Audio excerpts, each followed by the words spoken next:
Ticketing, packaging প্রোগ্রামের মাধ্যমে তাদের কাছ থেকে ১ ও ২ নং আসামি সহ প্রায় ৫ থেকে ৬ হাজার কোটি টাকা অপরাধমূলক আত্মসাৎ করে তারা নিয়ে গেছে। MM ৯ জনাব মিনহাজুর রহমান স্যারের আদালতে মতিঝিল থানার ১-৮-২৫ ধারা হচ্ছে ৪০৬, ৪২০, ৩৪ এই মামলায় ৩ জন আসামিকে আদালতে উপস্থাপন করা হয়েছে।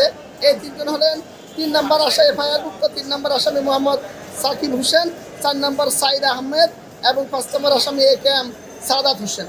এই আসামিদের বিরুদ্ধে অভিযোগ হচ্ছে এই আসামিরা ট্যুরস অ্যান্ড ট্রাভেলস এজেন্সির মাধ্যমে বিভিন্ন রিক্রুটিং এজেন্সির কাছ থেকে হজ ও উমরা বাবদ তাদেরকে বিভিন্নভাবে বিদেশে টিকেটিং, প্যাকেজিং প্রোগ্রামের মাধ্যমে তাদের কাছ থেকে ১ ও ২ নং আসামি সহ প্রায় ৫ থেকে ৬ হাজার কোটি টাকা অপরাধমূলক আত্মসাৎ করে তারা নিয়ে গেছে। পদ্মা সেতু, মেট্রো রেল এবং এলিভেটেড এক্সপ্রেসওয়ে নির্মাণের গর্বিত অংশীদার বসুন্ধরা সিমেন্ট।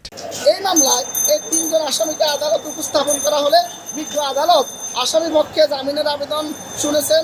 রাষ্ট্রপক্ষে আমাদের আবেদন ছিল মাননীয় আদালতে আসামিরা এই অপরাধমূলক সম্পত্তি আত্মসাৎ করার কারণে তাদেরকে CW মূলে জেল হাজতে প্রেরণের জন্য আমরা আবেদন করছি।